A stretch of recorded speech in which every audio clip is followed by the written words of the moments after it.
Assalamualaikum warahmatullahi wabarakatuh. Apa kabar semuanya? Semoga dalam keadaan sehat dan bahagia. Selamat datang dan selamat menyaksikan video analisis dari kelompok 4 mengenai kasus South Kroger Pay No For What RAF.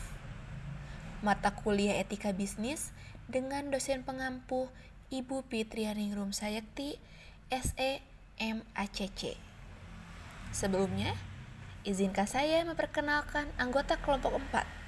Yang pertama, ada saya sendiri, Alda Rahmawati.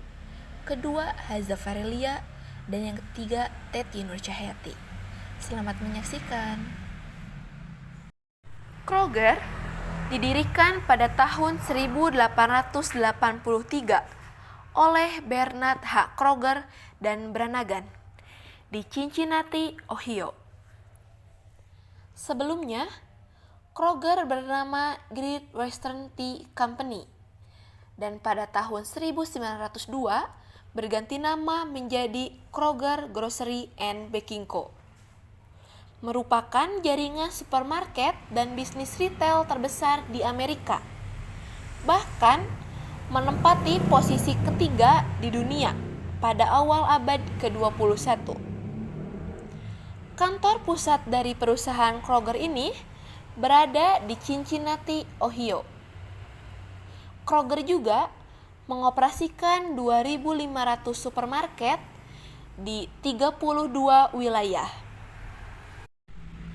Kroger mempunyai reputasi yang baik mengenai kebijakannya terhadap kemajuan dan keteladanan karyawan. Sebagai contoh, dalam kebijakan mengenai pelecehan seksual, Kroger tidak memberikan toleransi sedikit pun terhadap karyawannya yang melakukan pelecehan seksual. Kasus ini dimulai pada tahun 1998 ketika Kroger mengakui sisi Ralph's, sebuah perusahaan yang mempunyai cabang 450 toko. Roger Misiolek merupakan manajer pada salah satu toko Ralph's. Digugat karena tindakan pelecehan seksual terhadap 6 karyawatinya di Escondido, California. Gugatan terhadap Ralph's telah terjadi pada tahun 1996 oleh ke-6 karyawati yang menjadi korban pelecehan seksual. Salah satunya yaitu Diane. Beberapa karyawati yang menjadi korban sudah melaporkan kejadian ini kepada pihak manajemen Ralph's. Namun, perusahaan tidak menindak Misiolek dan tetap mempertahankan posisinya sebagai manajer toko. Pihak manajemen justru memindahkan korban yang melapor ke toko di wilayah lain. Para korban telah mengumpulkan dan menunjukkan bukti-bukti yang menunjukkan lebih dari 80 laporan pelecehan yang dilakukan Misiolek. Salah satu korban, yaitu Diane, sebenarnya telah melaporkan kejadian ini kepada Senior Presiden Human Resources di Compton, California. Akhirnya, berusaha menindaklanjuti laporan tersebut dengan memindahkan Misiolek ke toko Mission Pijo. Namun, kejadian tersebut terulang lagi dan memaksa perusahaan kembali memindahkan Misiolek, tetapi kali ini dengan jabatan yang rendah. Ralph's menyatakan bahwa tidak mengetahui mengenai perbuatan Misiolek, kecuali saat adanya laporan dari Diane. Pengadilan terhadap kasus ini dimulai sejak tahun 1998 pada bulan April dan berakhir pada Juni 1998. Selama pemeriksaan pengadilan tersebut, para korban menyatakan bahwa Roger Misiolek melakukan pelecehan seksual sejak dia menangani toko tersebut, yaitu sejak tahun 1995. Misiolek melakukan perbuatan yang tidak senonoh seperti menyentuh dengan tidak wajar, menggunakan kata-kata kotor, dan terkadang mendorong keranjang belanja kepada mereka. Selain itu, dirinya juga melakukan kekerasan dengan melemparkan benda-benda di toko kepada para korban. Bahkan, melemparkan kata-kata kasar seperti penghinaan ras. Misiolek juga menyentuh, mencekram, memeluk, serta memukul mereka. Tetapi, Misiolek membantah tuduhan tersebut dan mengakui bahwa alasan dia melakukan itu karena marah terhadap karyawati, karena pakaian digunakan karyawati tersebut tidak pantas. Beberapa bukti yang terkumpul dalam persidangan menunjukkan reputasi kerja yang baik dari Misiolek sebagai manajer. Dirinya mampu meningkatkan laba yang besar bagi toko yang dia tangani. Tetapi tetap, juri pengadilan memvonis dua hal pada Raps. Yang pertama, perusahaan bertanggung jawab atas tindakan pelecehan itu karena gagal dalam mencegah pelecehan tersebut dan mengabaikan rasa aman kepada orang lain.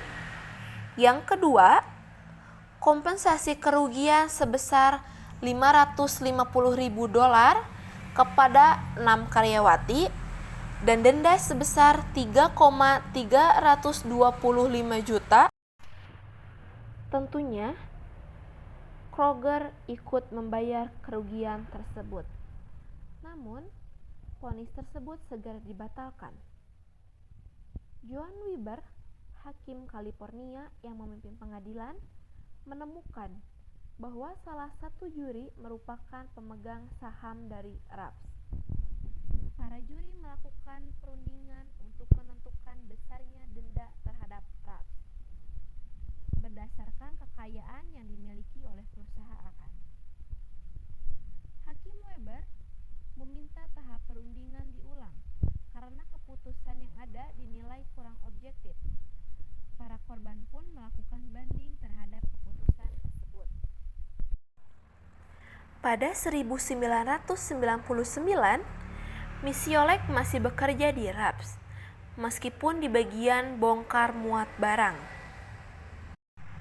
Pada tahun 2000, dirinya mendapat surat peringatan dari perusahaan karena masih melakukan tindakan pelecehan. Misiolek akhirnya dikeluarkan 14 bulan kemudian setelah adanya surat peringatan tersebut, namun masih belum berubah.